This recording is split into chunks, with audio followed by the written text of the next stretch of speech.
kun mä just aloitin 2017 keväällä sitten uudestaan 5 vuoden tauon jälkeen ja silloin niin kuin ihan huvikseen, että tavoite oli päästä Kalevan kisoihin ja sitten kun juoksi ihan hyvin silloin heti muutaman viikon treenin jälkeen, niin sitten tietenkin tavoitteet kasvoi. Ja totta kai nyt kaikki silloin uskoi, että okei, mä muutaman viikon treenin jälkeen pystyn juoksemaan ihan ok, että mä voin vielä kehittyä, mutta eihän kukaan uskonut, että mä voisin vaikka alle 13 juosta. Että mun edellisen ura-aika, mun ennätys oli 13.46, joka on niin kuin tosi kaukana, puoli sekuntia niin kuin jo edes alle 13 ajoista. Ja sitten kun mä aloitin uudestaan, niin mä juoksin suunnilleen noita samoja aikoja.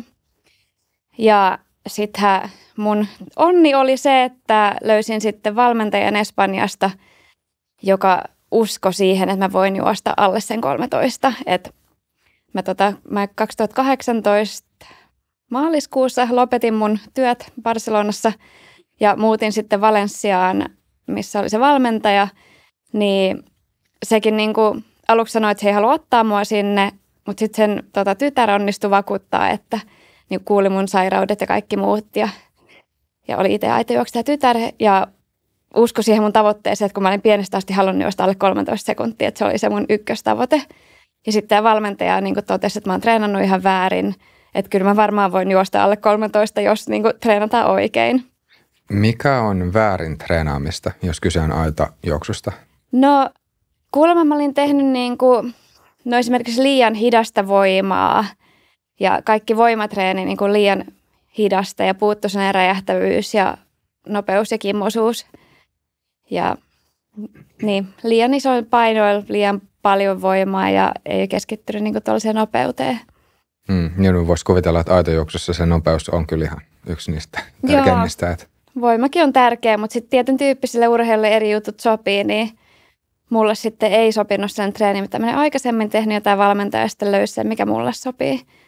Ja tämä valmentaja just kun usko muhun, niin oli ensimmäinen ihminen, ketä oikeasti silloin usko muhun. Ja siis mitä jopa mun vanhemmat tai mun äiti taisi sanoa, että en mä voi mitenkään tosissaan rupea treenaamaan, että kuka huolehtii mun koirista. Että ne ei ainakaan ikinä tule huolehtia mun koirista, että mitä nyt turhaa treenaa täysillä. Mutta joo, en kyllä usko, että kukaan ennen kuin me juoksi alle 13 vaikka, niin olisi uskonut kukaan muu paitsi meidän mun valmentaja siihen. Mikä merkitys sillä oli sulle sitten, että löysi sen valmentajan tai että se tuli vastaan? No sehän muutti ihan täysin mun elämän. Et mä tein siinä monta vuotta töitä toimittajana ja tein ensin Portugalissa, sitten Barcelonassa töitä toimittajana ja en ikinä haaveillutkaan, että voisin olla ammattiurheilija koskaan. Et ennen 2017, kun mä aloitin urheilija uudestaan, niin en ikinä haaveillutkaan sellaisesta, että olisi ammattiurheilija ja tosiaan täysin silloinkin teki justiin töitä Espanjassa ja miettii, miten pystyy maksamaan viikon ruuat ja näin, niin elämä on vähän muuttunut siitä ja se on kans, mä ennen ajattelin, että mä en haluaisi ikinä valmentaa, mutta se, että kun tämä valmentaja oikeasti muutti ihan täysin mun elämän, niin on tullut sellainen fiilis, että haluan valmentaa ja toivottavasti voin joskus muuttaa jonkun ihmisen elämän myös. Niin, pistää sitten sama asia eteenpäin. Joo. Sanoitte, että sulla se 13 sekuntia oli semmoinen, mikä oli ihan pienestä asti ollut, niin voisi oikeastaan mennä tuohon, että miten, tai että milloin sulla tuli ensimmäistä kertaa se ajatus, että sä haluaisit olla ihan ammattiurheilija tai huippu-urheilija? Että onko jotain semmoista hetkeä vaikka lapsuudessa, minkä voisi vielä sanoa, että tuossa kohtaa se oli? Ei mä luule, että mä en kyllä oikeastaan koskaan haaveillut sellaisesta. Että mä jotenkin koin, että mä en ole tarpeeksi hyvä ja en varmaan koskaan voisi ollakaan tarpeeksi hyvä. Niin en mä koskaan oikeastaan sellaista haaveillut, että mä rupesin, olisiko 2018 rupesin haaveilemaan siitä 30-vuotiaana. Mutta miten sulla ylipäänsä tämä urheilu oli saanut alkunsa? Että missä vaiheessa sitä oli alkanut harrastaa? No mä tein eri lajeja, pelasin koripalloa ja muodostelmaluistelua ainakin pienen harrastin, mutta en ollut kovin hyvä niissä. Sitten 13-vuotiaana mä rupesin hyppää korkeutta. 14-vuotiaan tuli sellainen selkävamma, joka edelleen kiusaa, mutta mä yritin lopettaa se korkeushypy ja rupesin juoksemaan aitoja. Ja sitten 14-vuotiaana mä juoksin hallissa 14-vuotiaiden Suomen ennätyksen olin ihan hetken vaan treenannut, niin se oli niin kuin eka asia just, missä mä olin ikinä hyvä. Ja sitten kaikki keskittyminen meni siihen sen jälkeen. Sitä haluaa tehdä, missä on hyvä. Joo. Oliko silloin vielä sitä ajatusta 14-vuotiaana, että nyt tästä sitten voisi tulla oma ura itselle? Ei sille ainakaan ammattilaisena. Että silloin mun haave oli päästä niin kuin joihinkin nuorten arvokisoihin, edustaa Suomea. Ja sitten nuorten arvokisoissa, kun me juoksi ihan kohtalaisesti, niin silloin oli haaveena, että pääsisi edustaa Suomea aikuisten arvokisoihin. Ja juosta se alle 13, mutta ne on ollut niin kuin mun ainoat haaveet, että en mä ikin sille ammattilaisuudesta haaveillut.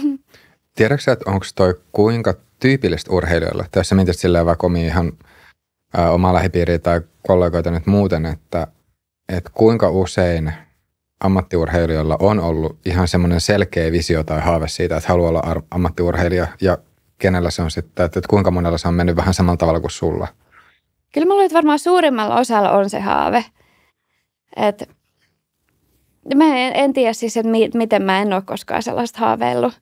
Mutta niin, mä jotenkin ajattelen, että en mä ole tarpeeksi hyvä. Että niin kuin, turhaa haaveilla sellaisesta, vaikka toi on mun mielestä väärä ajattelutapa, että aina pitäisi haaveilla ja uskoa itteensä, mutta silloin pienenä en uskonut. Suurin osa varmasti niin kuin haaveilee. Aivan. Kyllä enemmän. Joo, mutta tosiaan sanoit, että sulla oli siis tämä ihan 5 vuoden tauko, niin jos vois pikkasen käydä läpi, että mistä tämä, että mikä johti siihen, että pitäisit pitää se 5 vuotta breikkiä? Joo, tosiaan aloitin just silloin 14-vuotiaan ja 24-vuotiaan mä sitten jouduin lopettamaan. Mulla oli ollut jo jonkun aikaa kaiken näköisiä oireita, että siis en pystynyt nielemään ruokaa tai koko ajan jäi jotain ruokatorveen kiinni ja sitten oli koko ajan olin kipeänä ja on kuumetta ja sitten kauheita kipuja rintakehässä ja mahassa ja ei niinku keksitty niille selitystä. Ja sitten 2012, just kun mä lopetin, niin silloin alkoi myös selvisi jälkeenpäin niin kuin toinenkin sairaus siinä samaan aikaan.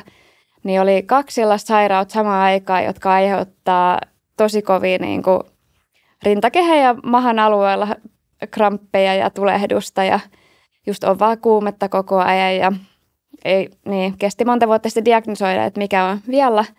Että ei välttämättä, jos olisi diagnosoitu paljon aikaisemmin, niin ei välttämättä olisi tullut mitään taukoa.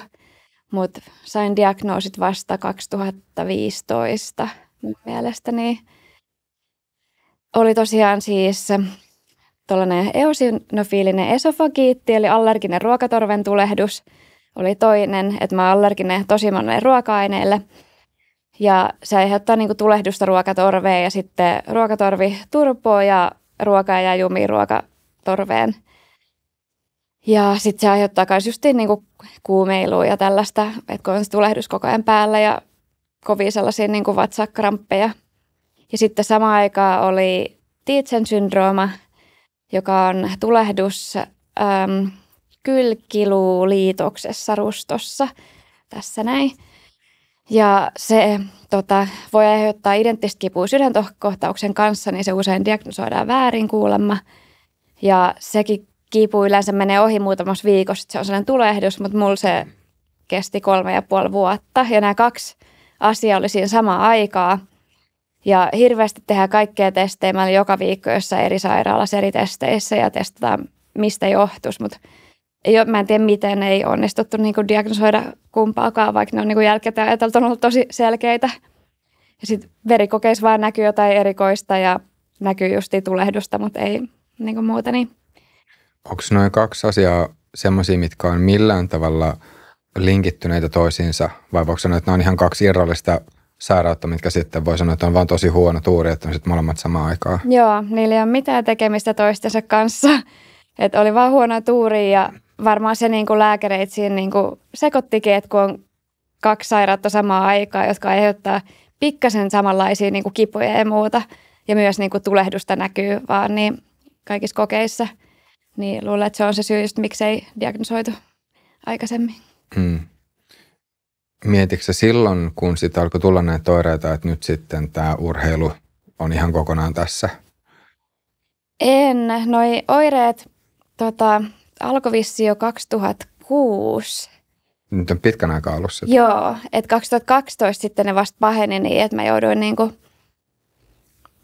tai en pystynyt sitten treenaamaan. Että 2012 mä olin just valmistunut maisteriksi Lontoossa ja mun piti jäädä sinne töihin, mutta oli niin hirveät ne kivut, että mun piti silloin tulla takaisin Suomeen sieltä. Ja sitten mä yritin siinä treenailla vielä oikeastaan 2 vuotta. Niin 2014 asti mä yritin treenailla, mutta ei siitä tullut mitään, kun oli niin kipeänä koko ajan.